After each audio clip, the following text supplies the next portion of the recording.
The chamber was carved into a hollowed asteroid orbiting the twin suns of Virelon Prime.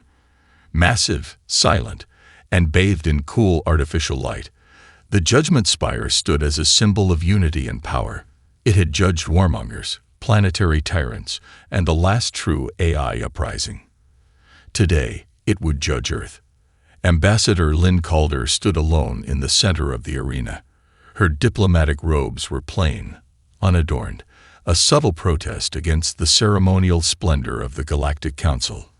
Above her, tiered seats rose in concentric rings, each filled with representatives from the core species, the Kren with their crystalline skin, the Sovari with their silk-draped forms, the imposing Voxel with their half-organic armor.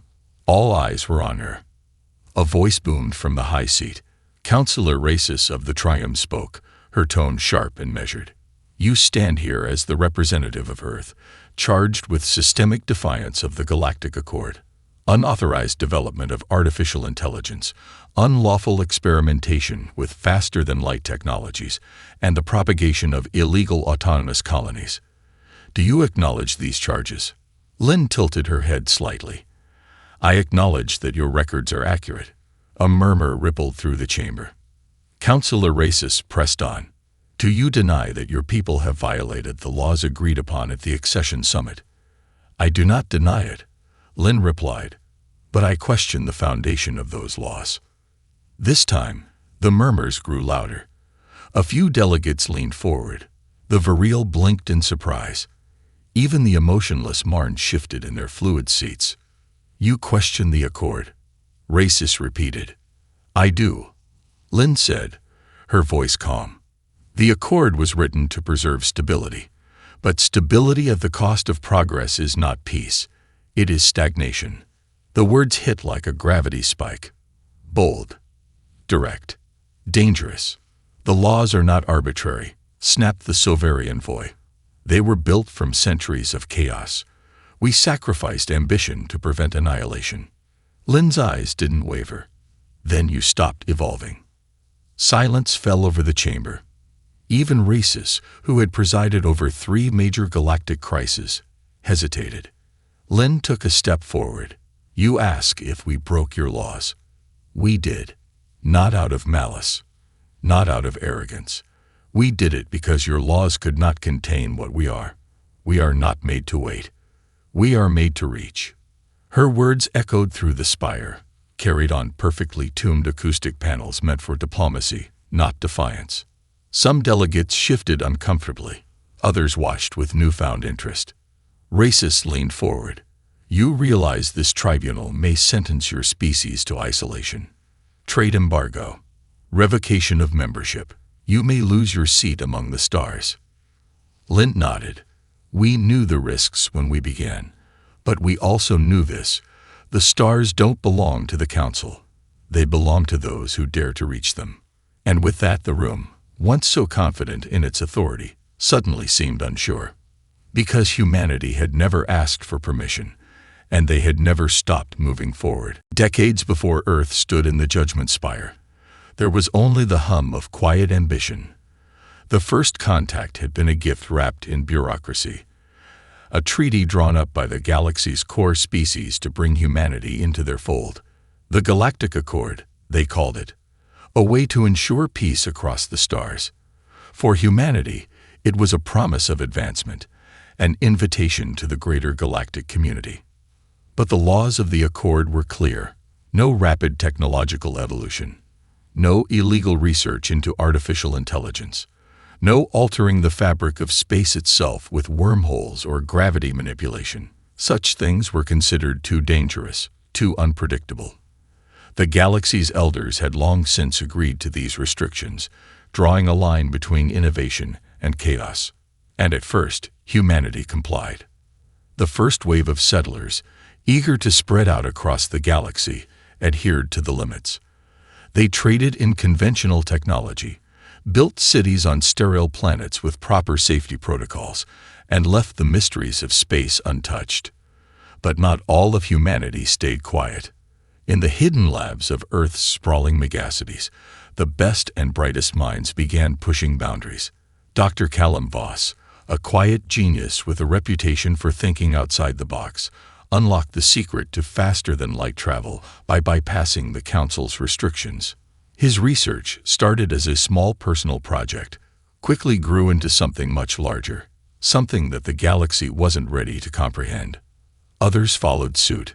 Maya Trent, a rogue AI specialist, created the first sentient machine capable of emotion, far beyond the limits prescribed by the Accord. It wasn't perfect. It didn't meet the Council's stringent ethical requirements, but it was alive, in a way no one could deny. Humanity, driven by an innate desire to create, had sparked something no one could put back in the bottle. They built faster ships, smarter machines, and uncharted realms of possibility. They weren't breaking the law to harm. They were breaking it to grow. And the galaxy, watching from its golden towers of power, didn't know what to do. Some called it the rise of a new golden age. Others saw it as a ticking time bomb. The rising had begun, a silent revolution that would echo across the galaxy. In the halls of Earth's Council of Visionaries, a secret meeting was held in a hidden room beneath the Pacific Ocean. The conversation was hushed, the room dark except for the glow of digital screens. "We can't let this continue," one advisor said, his voice low. "The Accord isn't a suggestion, it's a shield. Without it, everything collapses." Dr. Voss, standing at the center of the room, looked around at the faces of the council members. "A shield to protect stagnation. The galaxy is not a garden we tend. It's a wilderness waiting to be explored. We can't stay confined forever." Humanity had begun to reach, and nothing could stop them now. Ravelin 9 was a small, isolated colony, located on the fringes of human settlement. Its settlers were pioneers, scientists, engineers, and entrepreneurs who believed in freedom above all else. They had chosen this planet because it offered a raw, untamed landscape, perfect for testing the limits of human resilience and ingenuity. They were far from Earth's watchful eyes, and even farther from the reach of the Galactic Council's regulations. For years, Ravelin 9 had lived in quiet defiance. The Council's restrictions had been more of a suggestion than a law, at least to the colonists. They had broken the rules quietly, without fanfare, pushing the boundaries of artificial intelligence, experimenting with gravity manipulation, and developing advanced weaponry to defend their world from the occasional pirate attack. But when the first pirate fleet arrived, a ragtag group of mercenaries looking to plunder the colony's resources, Ravelin 9 did something the galaxy had never expected. They fought back. At first, it seemed like a typical skirmish. The pirates were armed with standard blasters and crude ship designs, expecting an easy victory over a peaceful mining colony. But Ravelin 9 had something the pirates couldn't have anticipated: technology no one was supposed to have. The colonists had been working on a secret weapon, a gravitic pulse cannon, capable of disabling enemy ships without causing widespread destruction. The weapon was based on research that had been outlawed by the Galactic Council, a breakthrough that bent the very fabric of space-time. It wasn't lethal, but it was devastating. As the pirate ships approached, Ravelin 9's defense system activated. The gravitic pulse lit up the sky, sending shockwaves through the pirate fleet. One by one, their ships were disabled, crashing into each other in a brilliant display of chaos. The pirates had no chance. The battle was over in minutes. The colonists didn't celebrate. They didn't need to. They had simply done what needed to be done, and done it better than anyone had expected. But what followed would be even more unexpected. The Galactic Council, upon hearing of the attack, sent an enforcement squadron to investigate. They had to make an example of Ravelin 9. Their use of illegal technology was an affront to the very fabric of interstellar law. The Council's enforcers arrived, their ships landing in tight formations over the colony. The orders were clear: dismantle their weapons, arrest the leaders, and bring them to trial. But the colonists of Ravelin 9 didn't surrender. Instead, they greeted the enforcers with calm resolve. Led by Sarah Miles, a former engineer who had once worked for the Galactic Council, They disabled the enforcement ships with a calculated series of electromagnetic pulses. No lives were lost, but the message was clear. Ravelin 9 would not bow to the laws of a galaxy that sought to stifle its growth. The galaxy, once sure of its control, was beginning to feel the first cracks in its foundation. The Galactic Council's response to Ravelin 9 had been swift and decisive, or so they thought. Enforcement squads had arrived, their ships descending onto the planet in the dead of night, prepared to quash any resistance. But when the squads returned empty-handed, their ships stripped of power and functionality, the Council's leaders were thrown into disarray. The incident at Ravelin 9 was no isolated event. It was a spark. It was then that something unexpected happened. Earth, the planet that had once quietly followed the rules, vanished from the galactic radar. For weeks, no communication from Earth reached the stars. No trade ships, no signals. Nothing.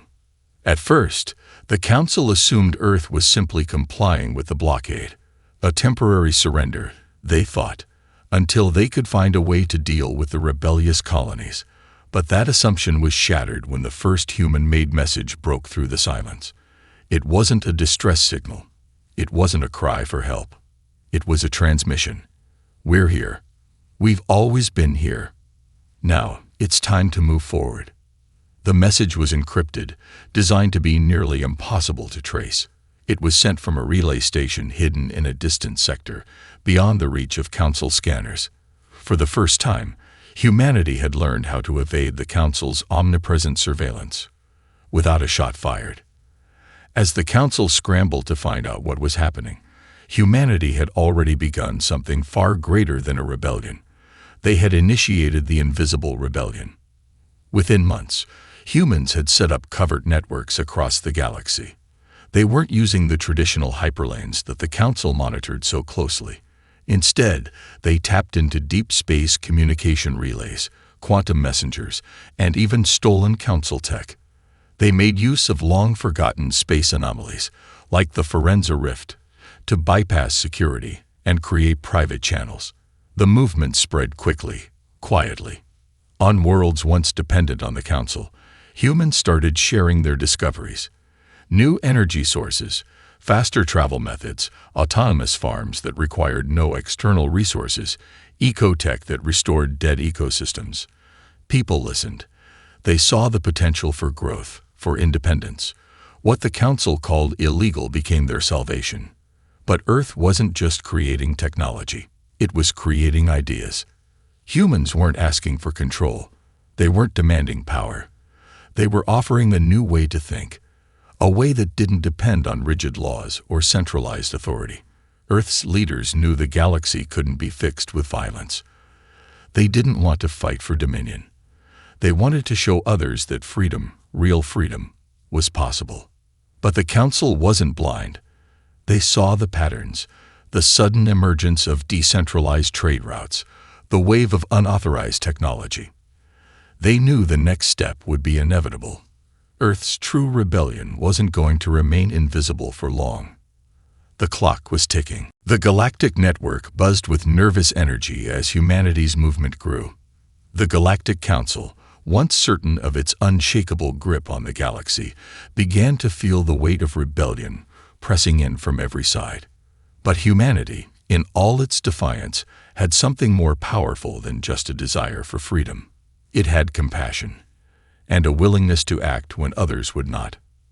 The Virile, a once immense species whose homeworld had been consumed by a cataclysmic shift in their magnetic fields, had long been allies of the Council. Their elegant telepathic race was known for their advanced biotechnology and psionic capabilities.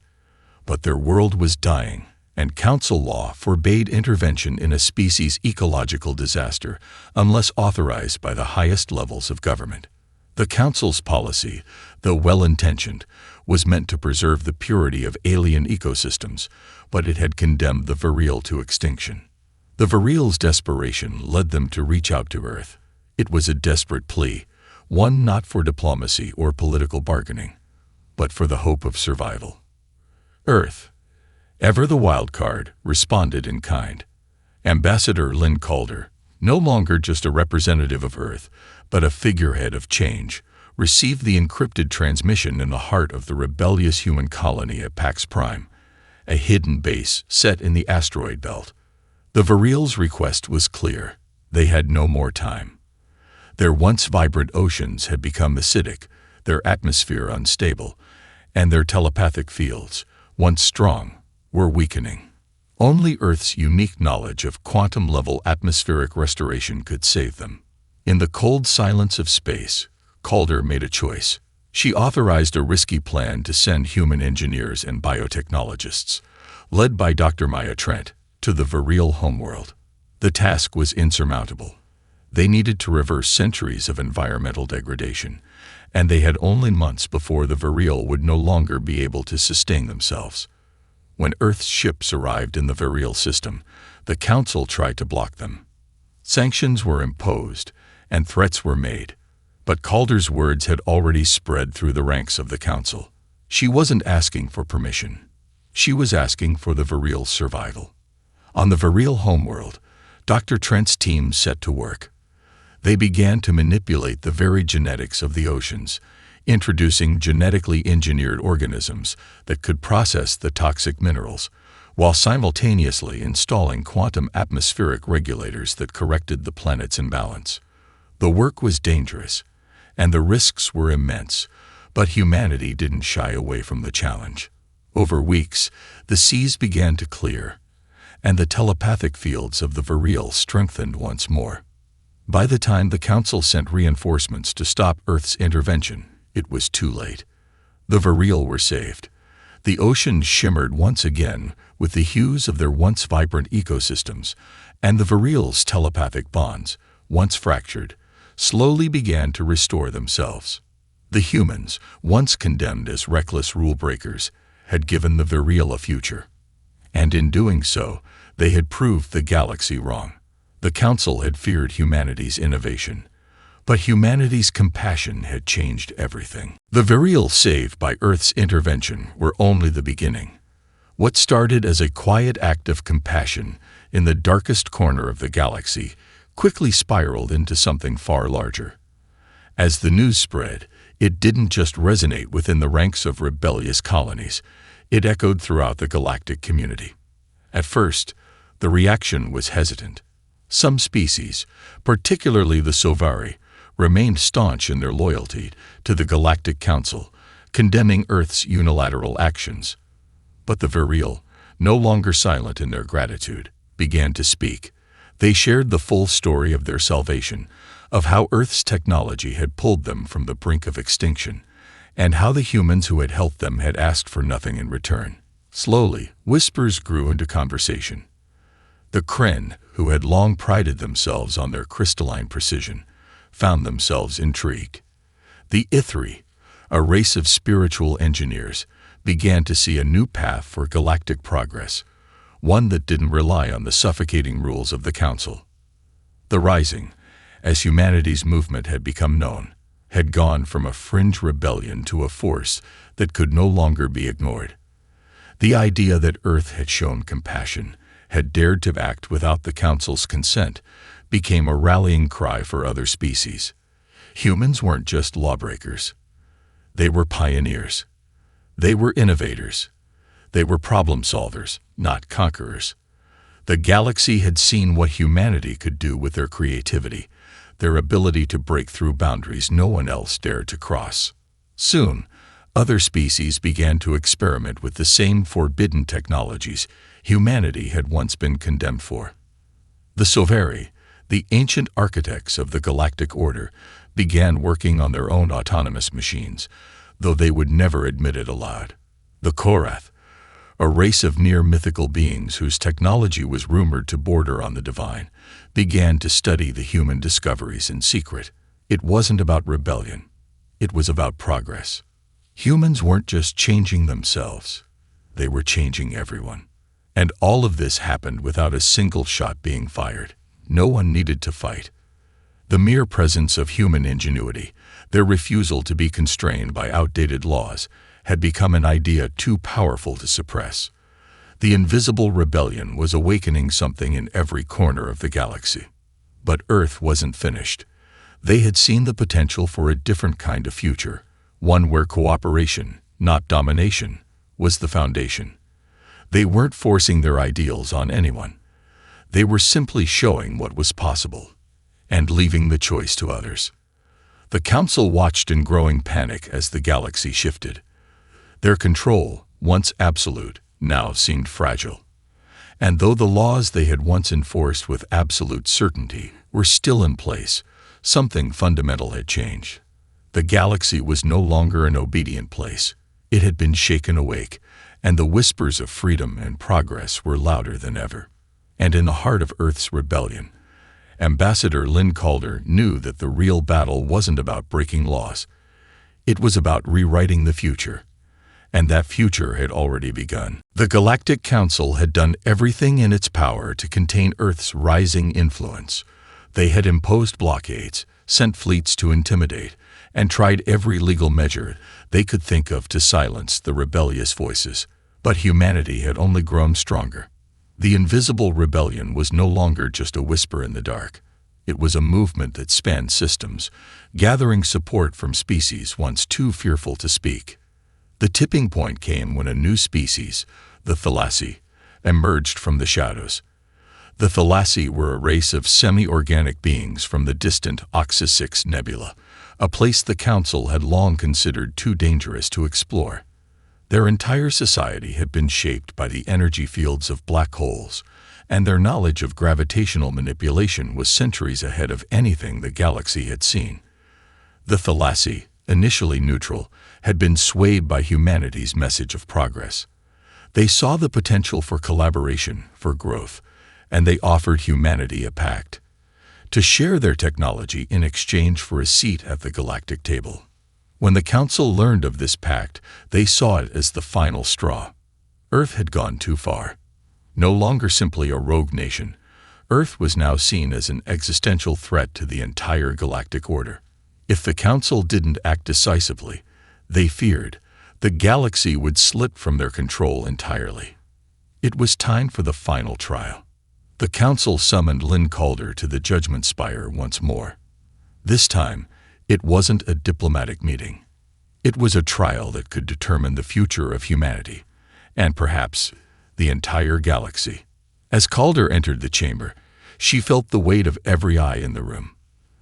The vast expanse of the Council's collective gaze bore down on her. Councillor Racis, the same stern leader who had initially questioned her all those months ago, addressed her directly. Humanity has broken every law. You have stolen technologies, disregarded the laws of the Council, and seduced other species into your cause. You have caused unrest across the galaxy. For these crimes, Earth must face the consequences. The penalty is exile. A hush fell over the chamber. Exile, to be cast away, forever removed from the galaxy. No trade, no communication, no future. It would be a fate worse than death for a species that had once been part of the interstellar fold. Lynn Calder's voice was steady, but her words cut through the tension. Exiled is not the future I believe in. You speak of laws, but laws alone cannot guide progress. The galaxy has stagnated, bound by fear and control. I will not let humanity, or anyone, be held back by a broken system. The Council's representatives were divided.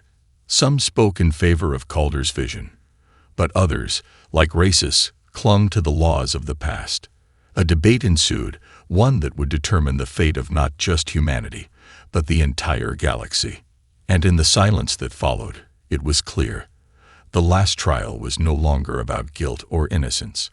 It was about a choice, the choice between the old way, built on control and fear, and the new way, driven by innovation and freedom. The debate in the Judgment Spire reached a crescendo. The representatives of the Galactic Council, each from different corners of the galaxy, argued fiercely. Some spoke of tradition, of the delicate balance that had kept the galaxy at peace for millennia. Others, increasingly, began to see the truth in Lynn Calder's words. The galaxy had stagnated. Fear, control, and rigid rules had silenced progress, stifled potential, and crushed innovation. As the heated debate continued, Calder stood firm. We are not your enemies. We are not here to conquer or destroy. We are here to show the galaxy that it's possible to grow, to explore, and to build without the chains of fear holding us back. The laws of the Council have done more to hold us back than any danger in the universe ever could. Her words echoed through the chamber, and for a moment, the Council fell silent. The tension in the air was palpable, the future of the galaxy hanging in the balance. Then, as if from nowhere, a voice broke through. Councillor Yelleth, a once staunch advocate for the old order. His voice was tired, yet filled with a deep, unspoken resolve. What if she's right? He asked. What if we've been too afraid of the unknown? What if we've been so focused on preserving peace that we've forgotten what real peace is? What if it's time to evolve, to trust in progress, not fear it? It was a turning point, a moment where the tide began to shift. Calder's vision had taken root, and it wasn't just about human innovation anymore. It was about the entire galaxy waking up, shedding its old skin, and stepping into the future. The debate grew quieter, and the representatives of the Council began to look at one another, each questioning what had held them back for so long. Councillor Racis, the staunchest opponent to Calder's message, stood up. The galaxy has laws for a reason. Without them, chaos will reign. Order will disintegrate. Calder responded without hesitation. Order is not the same as stagnation. Without change, we are simply moving in circles. We cannot grow if we stay rooted in the past. The chamber fell into a heavy silence again, this time more reflective than tense. One by one, the councillors began to consider the possibility of a new era. An era where laws didn't bind, but guided. Where innovation wasn't feared but embraced. Where the galaxy could finally evolve beyond its limitations. The final vote came swiftly. With a majority of votes, the Galactic Council made a historic decision to dissolve the old laws that bound innovation and growth and replace them with a new charter that would allow freedom for progress, governed by wisdom, compassion, and collaboration. Earth's rebellion had not only reshaped humanity's future, but it had fundamentally altered the future of the entire galaxy.